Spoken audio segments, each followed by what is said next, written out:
Hello, everyone. My name is Ishmael Perez, and I am going to be the one doing the interview today. I'm actually interviewing Meagan Mermaid, who Hello. is also a starseed and comes from another planet, just like all the other starseeds do.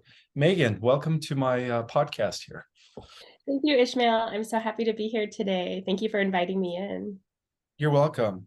I just wanted to say I first heard about you when the Sirens interviewed you a couple of weeks ago, maybe 3 weeks ago, and I was actually blown away because as a starseed myself, I do have some memories of my life experiences in Lyra, Sirius, and in the Pleiadians. And when I was listening to your memories as a mermaid and various incarnations, I was actually blown away because I haven't really heard any other starseeds talk about their galactic memories. So that's why I reached out to you so that you could share with my audience your experiences, your memories, and also what you do as a starseed here on the Earth. Yeah, thank you so much for that wonderful introduction. And it was such a great podcast the other day. So I am the oracle for two high councils, the High Council of Syrian Elders and the Mermaids of Sirius. So they both provide specific ascension technologies to support in the ascension process at this time.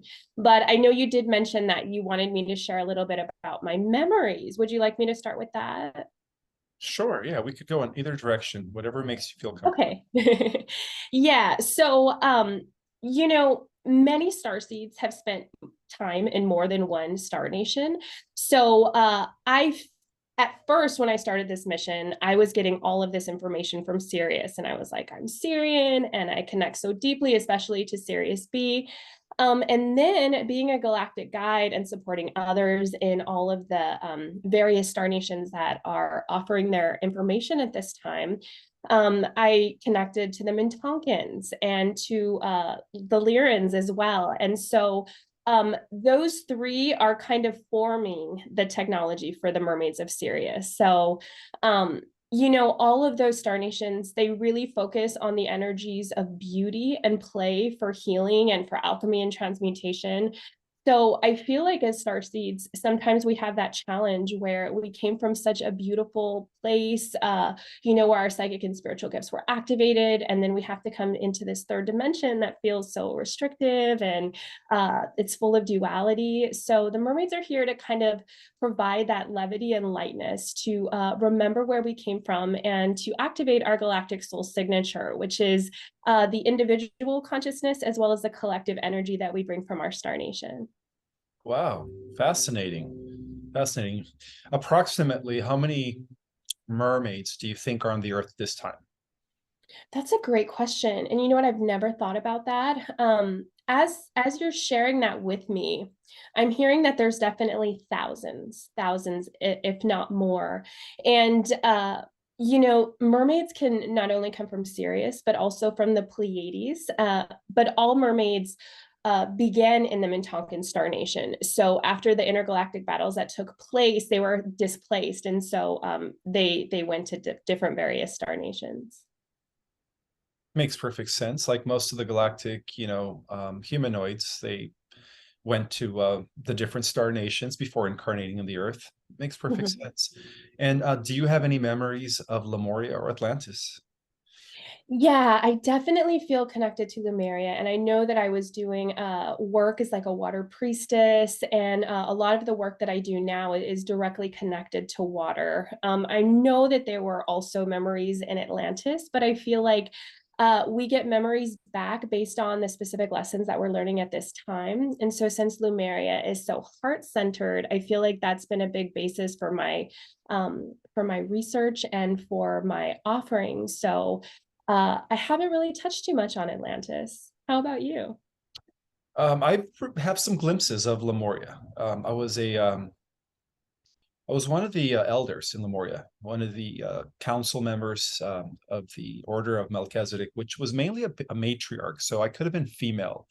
I wasn't sure, but I do remember being in Lemuria and just being very connected to the elements and the crystals and the different forces of nature. And I do have memories of Atlantis. In Atlantis, I was a high priest. Oh, I'm sorry. I was a god in Atlantis. I was one of the chief guardians of the earth, and um, it was a very, glorious experience where I do remember just being this multidimensional person where I had access to amazing abilities and powers. And so that's why when I incarnated as a human being, one of the things that I noticed is that all my powers were, you know, like, what happened to my powers? Why am I in this third dimensional body? I can't do crap anymore. Whereas before I was telepathic, I was able to control the elements, and I worked very well with thunder and electricity. I was able to run it through my body. And so, those are just little glimpses of me in the Atlantean epoch as well as in Lemurian epoch. But most of my memories actually began in Lyra. Yeah, that's Interesting. where I was able to access a lot of my Akashic records, and I was able to actually write about that in my book, Our Cosmic Origin, which is a book that reveals galactic history and stuff like that. But yeah, I'm considered an awakened starseed, and of course, due to my religious upbringing, I had to suppress that for many, many years until recently. I think up until I was the age of 20, I started doing Kriya Kundalini yoga, and then all my memories and all my downloads began to happen. And so I became like an ardent researcher. I was like wanting to, uncover the truth, the mysteries of all these downloads, and if they had any confirmation. And lo and behold, they did. And so those are just, yeah. Yeah, and it feels like our journeys were very similar as well. I was very awakened as a child, but had a very religious upbringing where those gifts weren't encouraged, and so I ended up turning them off at 15, and I didn't touch anything until 30, and then all of a sudden it was like I couldn't stop it. Memories were coming back, and I was being led to all of these different places, and a lot of it started with my work about healing unhealed trauma and the memories that were coming through. So but yeah, that's so interesting. And I did end up watching one of the interviews that you did, and I noticed that it took you about 10 years to write your first book. Is that correct? No, it actually took me 10 years to write my second book. Oh, second book. Second book, yeah, which is the book I recently released a little over a year ago, Our Cosmic Origin. Yeah, my Yeah. first book, I think I wrote it in about 4 years. Okay. Well, either way, that's helpful because I feel like it's helpful for starseeds to know that it does take time in the earth plane to channel this information and to put it into the English language and to make it available as teachings and translatable really is I think the best word for all of the humans. Oh, yeah, it's very hard to translate like these advanced concepts into verbatim or human language, whereas before we incarnated, we were all telepathic. And that's really Mhm. the language of the Starseed Nations. That's the language that we use across the multiverse. I always have to remind people that words in verbatim, and it's all left brain oriented, and it's rather primitive when it comes to fifth dimensional beings and above who are just telepaths. And that explains some of the children who are mute, who have a difficulty speaking at an early age, who don't even start speaking till the age of 5 or 6. And then of course they get labeled with autism and all these other distorted terminologies. But yeah, that's why they get labeled, because they're advanced, interdimensional beings from higher realities. And it's very hard for them to fit in. Was it hard for you to fit in growing up? Yeah, I always felt like I was a little bit different. And astrologically I have an Aquarius rising, so Aquarians sort of enjoy being different to some degree, but I can feel how it was very isolating because the people around me didn't really understand, and I could connect with all sorts of people to some degree, but not until later in life did I really have those deep soul connections where I actually felt seen and heard for who I am. Interesting, interesting. And have you had any experiences with your star family or any contact of that sort? Yeah, great question, actually. Because a lot of my work is connecting star beings with their star family. So, of course, my star family came in very strongly a few years ago. But last year on the Lionsgate, they were kind of like, okay, this is your path, and you're going to start doing galactic channeled readings, and you're going to do all of this stuff. And at first, I was like, like when you first get the download, it seems so overwhelming, and they're so amazing, and I really encourage star seeds to connect with their star family, because it's kind of like there are sponsors where, we're here in this matrix, but they're sort of like watching it on the outside, and they can give us resources, or they can open doors and connect us with the right people. And the kind of cool thing about it is that we've also done the same thing for them. So our star family has gone through other experiments, either on the earth plane or in other star nations, and we got to be that. So when I first got that download, that like we've also offered support, it kind of helped me to alleviate like some of those fears of like unworthiness, or not being like ready or prepared, because we're all just playing roles. Exactly. And how was it growing up with your immediate family? Did they see you as a misfit, or were you more just like, in your own, I don't know. I mean, was it hard growing up with your family? Are they Yeah. asleep? Okay. Yeah, I'm definitely the first one in my family to wake up. My brother was born 11 years after me, and so I was able to sort of guide him and open him up to a lot of things. But uh, as a child, I didn't really see that much of a disconnect, because that was all that I knew. But as I got older, and the more that I became awakened and I wanted to share this information, that's when I started to feel more isolated. So I would say around my teenagers is when I really started to see like, oh, wow, I'm really different than my family. And it's taken a lot of kindness and compassion on this journey to be that compassionate witness and the observer of their journey, without trying to fix them or change them, because Exactly. uh, it's that non-interference aspect where we just have to really allow everyone to do this journey at their own pace. That's wonderfully said. Yeah, same here. I grew up in a family where everybody was asleep, and I just decided to just do my own thing. And I held space for them still, and I still do, even though they think I'm weird. Now they call me a weirdo. They always, I guess, they used to call me conspiracy theorist and stuff, because my first book was about revealing the secret societies, the agendas, the secret history of the earth. And so when I first published my book, I was only 25 years old. And that's when my family cut me off, and they said, well, most of them, they said, oh, you're just a conspiracy theorist, because they have a very strong conservative Catholic background. And so when I one of the things that I exposed in my book was the Vatican, for its nefarious activities, and what the truth was about regarding their, long history, their hidden history. And yeah, that didn't go well with my family.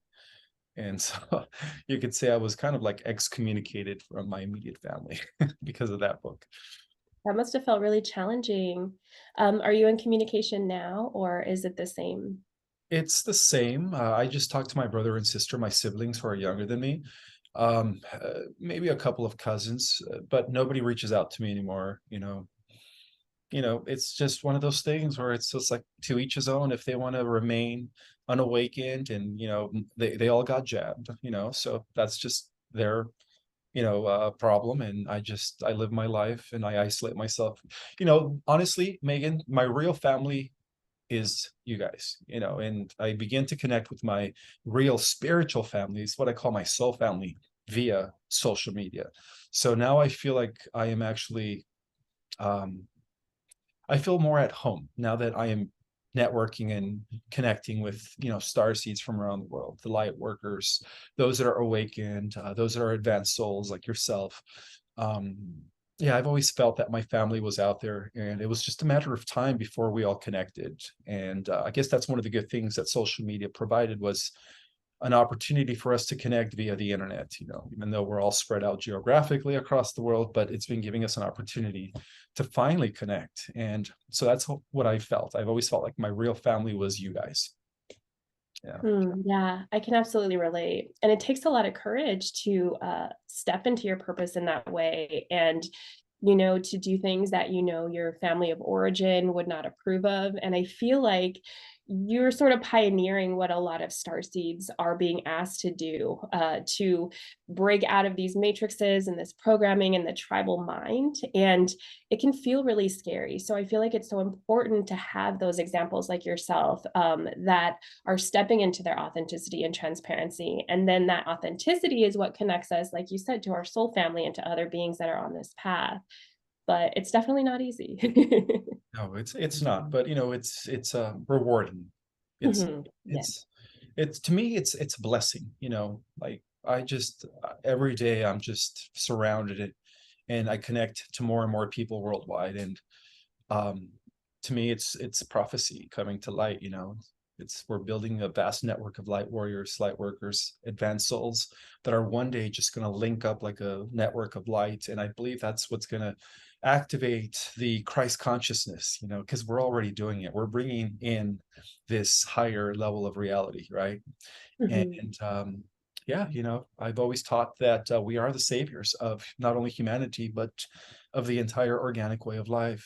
And that's why we volunteered to incarnate. We all left our throne, right, in the higher spheres. Many of us were, living on these beautiful paradise like worlds, and we left that scenario in order to come and help the earth. And so it's an honor to serve, to serve the oneness of everything that is.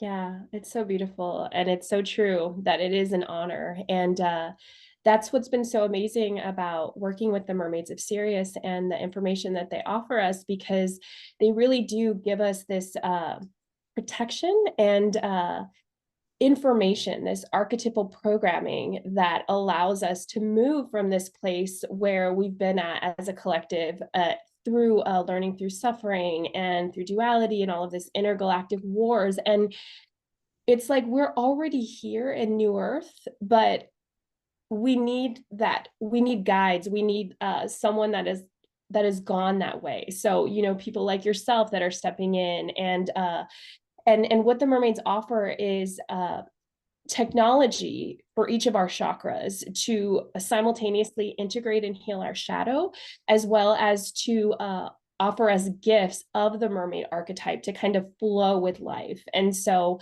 they offer the divine qualities of God within water, which is really the most powerful element that can support us in moving from the suffering and the enslavement that we've been in for so long into this new earth consciousness. And then once we're there, we have the ability to create a new avatar and bring back all of those gifts and those abilities that we've had in these other lifetimes and in other incarnational cycles.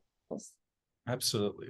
Do you ever have you ever connected with your other dimensional selves? And if so, can you describe the experience of Yeah, connecting? yeah. There was one very clear moment that I can remember where I first experienced what multidimensionality was, and I could see myself, but it was another self, and it was in this space that looked very like Grecian.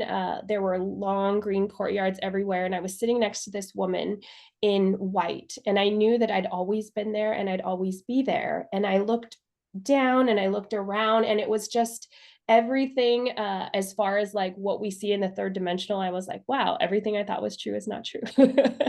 And it became so much bigger. But that moment was a huge catalyst for a lot of my expansion, and I ended up changing a lot of the things that I was doing in my human life, and really stepping into this place. So I've had glimpses of other things like that, but for some reason, just that first taste of like what multidimensionality actually is, that it's so much bigger than just being in a form, was super powerful.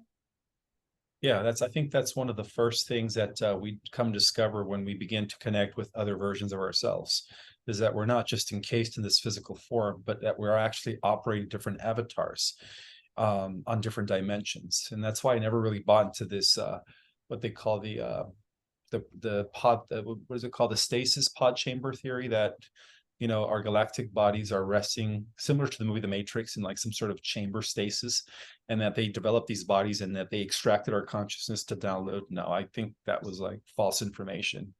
I believe that our galactic bodies are not in a stasis chamber. We are still operating different avatars, and that's how powerful our consciousness is that we could embody different bodies on different levels of reality, and it's all at the same time. And I've always believed that, and that's what multidimensionality is to me. It's connecting with all these different versions of yourself that exist in other dimensions. Yeah. I love that you shared that. And it also makes me think of coming back to a space of 0 point where, in quantum reality, everything is happening at once. So I like to think of it more as like parallel lives rather than past lives. But, we've spent time here, we've spent time in other star nations, and it's all happening at once. So when we get these glimpses, oftentimes it's connected to a lesson that we're also learning in this moment. And so the more that we can kind of take those like particles or those electrons of like these other lifetimes that we have and bring them back here, we become more full and whole and present now. And I feel like that's a big part of the ascension process, is kind of Right. just going through and regathering all the parts of us that have like fallen away along the way. So we are definitely on the same page when it comes to that. That's amazing. Good. So do you offer any courses or classes where you help others connect? Yeah. Yeah, so I just did my first live journey called Galactic Leadership Training, and I'm in the process of evergreening that. So it'll be available as a digital course by December. But so basically, the Galactic Federation of Light came to me and they were like, we need a curriculum for New Earth consciousness, because Starseeds had this soul contract of basically being boots on the ground. And it was like, we just had to fight. And like everything was just in survival mode. And now it's like the rules of the game have changed. And in order for us to understand this new role that we offer, uh, all of these Star Nation ambassadors have come in to support us in these lessons to be a leader in this New Earth consciousness. So the Andromedans, the Arcturians, the Syrians, the Pleiadians, the Mintonkans, the Lyrans, and the Orions all offered their wisdom. And so it's a 6 class course that talks about how to step into this New Earth consciousness, along with how to resource and connect with the Galactic Federation of Light that is really supporting us in this. I feel like so many starseeds, like you said, feel alone, like we're all over different places of the world because we're activating the light grid in that space. So when we recognize our star families and our soul family and the Galactic Federation of Light and all these other beings that want to help us, it really helps us to remember we don't have to do this by ourselves. And I think when we feel like we have to do it by ourselves, that's when like the loneliness and the isolation and depression or grief or whatever else we might be experiencing can set in. And speaking about that, would you say it's a commonality that a lot of us starseeds, as we're growing up, we do experience phases of depression, isolation, and loneliness because of the fact that we feel different? 1,000,000%. Yeah. And, it's like that dark night of the soul. And I feel like we go through layers of it. I feel like there's an unraveling where we'll get to a certain space, and then depending on how much karma we've chose to neutralize, or the situation that we're at in our life, or how long it's taking in the third dimension for some of the things that we're working on to materialize, it is very common. And so I feel like the more that we can just honor that we can feel all of the emotions simultaneously, and that our emotions are actually our safety net. And that's sort of like what the Pleiadians share, is like the power of our emotions. And yeah, I think we just need to speak more about this, and anything where people feel like they're alone or isolated or the only one feeling that is always false, because we're basically a carrier of God consciousness, but everything in us is also outside of us. We're just holding it in a different form, so we have a different view of how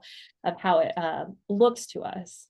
Absolutely. Totally agree. Now, what is your interpretation of the dark night of the soul, and how can we best navigate when we have that experience? Yeah, that's such a great question. So I feel like the dark night of the soul can be many things. Oftentimes I see it as a tower moment where we were on this path and maybe we thought that things were going to turn out a different way, and we weren't in alignment with our true path and purpose. So things have to fall away. And I feel like this happens a lot, especially when people first wake up.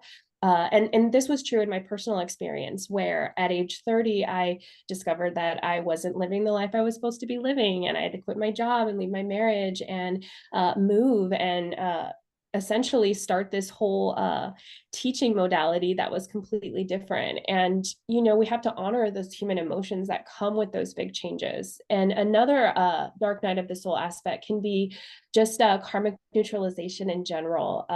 When we're having to look at our shadow as well as the shadow of our lineage and the people around us, because I feel like it's important to note that as star seeds, we chose to neutralize a specific amount of karma, and based on how much light or information we could carry within our form, some of us have more than others. And for example, you shared that you were like a god in Atlantis or this and that, so obviously you have the capabilities to handle and clear more than someone that may not be as far along on your path or experienced your level of expansion. So with that expansion, it also comes with that looking and honoring at the shadow and all of those deep emotions that come along with it. So would you agree that it is very important to do the shadow work in order to integrate? Yeah. Yeah, I would say that has become my main focus. And what was channeled, what I received from my high council recently is that whenever we look at evil and see it as outside of us, we're in trouble, because it creates that separation. So shadow work to me is, just as I shared, calling back all of those parts of us that need to be integrated.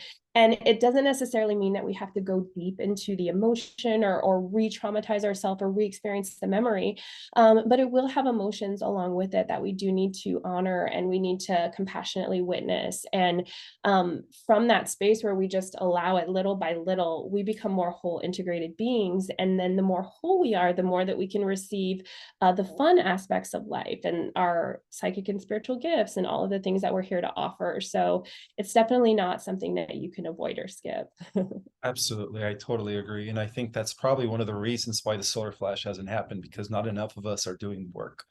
And I think that, once enough of us do begin to do the work and to begin to integrate every aspect and become more whole, then we're going to be ready to activate the crystalline DNA, and all of our powers are going to be coming back.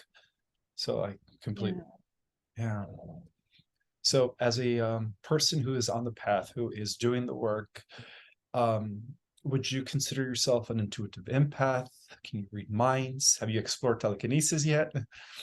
Yeah, great question. So, it's funny that whenever someone has mentioned my gifts, it seems that the most common thing people share is that I'm a pure channel.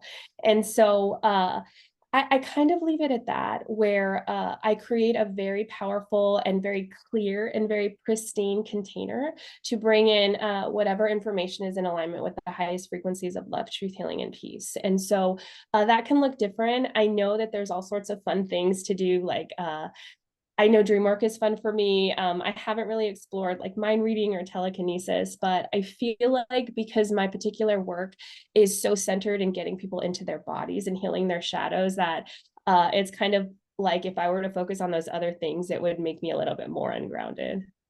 Makes sense. Yeah, it all starts with, learning how to work within our body before we expand beyond our body. You're right. Oh, it says running out of time. What does that mean? Hmm. Well, I think what might have to happen is if it stops, you might just have to start a new Zoom and send it and then put the two recordings together, because based on your Zoom, there might only be a certain amount of recording time available. Okay. Well, I really don't know how to connect or merge two Zooms. So, where is the best, or how is the best way for people to connect with you and your work? So you can visit my website, meaganmermaid.com. And currently at this time, I offer astrological healing sessions, which is more based on that shadow work and character avatar optimization. And then the galactic channeled readings are where I do them either in audio or in in person, or excuse me, one-on-one Zoom sessions, and channel your star family and the Galactic Federation of Light, or whoever wants to come through. So those are my main things that I'm doing at this time. I should say that we have like 6 minutes left here, so I guess we could. Yeah. Awesome, cool, and just if it's okay with you, like, what are some of the tips if you were to have a message to all the star seeds out there? What message would that be? I feel like the most important thing that we can focus on is our vibration. Like literally, we're stepping into what is called the revolution of joy. So there's a lot of dark entities and agendas that want to keep us in fear and want to keep us in enslavement. And so the more that we can focus on what lights us up and what makes us happy and continue to celebrate, even if in the third dimension we don't see the outcome, or we don't see that there's a solution, it's continuing to do whatever we need to heal ourselves and bring in that higher vibration of joy, because that's what's going to be the tipping point for ascension. Any tips on that? Like, how does one best achieve that vibration of joy? Yeah, great question. So, the mermaids teach about the three pillars of self love, self forgiveness, and self mastery. So, it's basically becoming responsible for your mind, becoming responsible for your body, and becoming responsible for having really powerful compassion for yourself, and essentially becoming your best friend, your biggest fan, and your head cheerleader. So, when you're doing that, you're going to see that reflected back, but you really have to follow your heart. You have to listen to what your heart is saying, and it's going to feel really scary sometimes. But even though it might seem safer to stay in a job you don't enjoy, or in a relationship that's not serving you anymore, or any of these other things that we attach to as humans, really the only safety is trusting in the voice of our heart and following that. And that's really what's going to light us up and activate that galactic soul signature that is unique to us. Totally agree, my sister. I couldn't say it better myself. Yeah. Is there a name to the council that you work with, or they're just known as the Mermaid Council? So it's the mermaids of Sirius. And so the mermaids of Sirius are sort of like the consciousness of like my sisters or my peers. So right now there are 8 that I'm working with that represent the first 8 chakras in our chakra system, but there's many more. And I would consider myself to be an embodied aspect of them. And then the High Council of Syrian elders are sort of like the elder parents that have that broader wisdom, that they're more focused on self mastery, where once you reach that level of self mastery, then the mermaids teach you how to enjoy the earth plane in a good way through sovereign sensuality, which is recognizing that your sensuality and spirituality are connected. They go hand in hand. And when you honor that in yourself and in your body, you are honoring yourself as God. Wow. So true. So true. Wow, that's amazing. Well, thank you so much, Meagan, for Thanks being for here, having me. sharing your knowledge and wisdom. And I think that a lot of star seeds out there are going to resonate with a lot of this information. Thank you. Yeah, it's taken me 7 years to channel and integrate, and I feel like it's finally at a place now where I can offer that same support for others. So I really appreciate this, and thank you for the conversation. You're welcome. My pleasure. And of course, I will put your links in the description for people to, follow up with you and take your courses and stuff. Is there Great. anything else that you'd like to share before we close? Uh, no, I don't think so. I think we've covered a lot. Yeah, even though we had this time constraint, I feel like it was still plenty of time. Yes, yeah, yeah, very, packed with a lot of good knowledge and information. Well, thank you so much for being here and being my guest. You're actually my first guest. Wow, I feel special. Yeah. Yeah, I'm going to start doing more interviews where I interview other star seeds as well, or other light warriors as well. So, That's awesome. I look forward to that. well, you have a wonderful day, and thank you so much for your time, Meagan. You as well. Take care. Best of luck. Shining. Bye Bye. bye.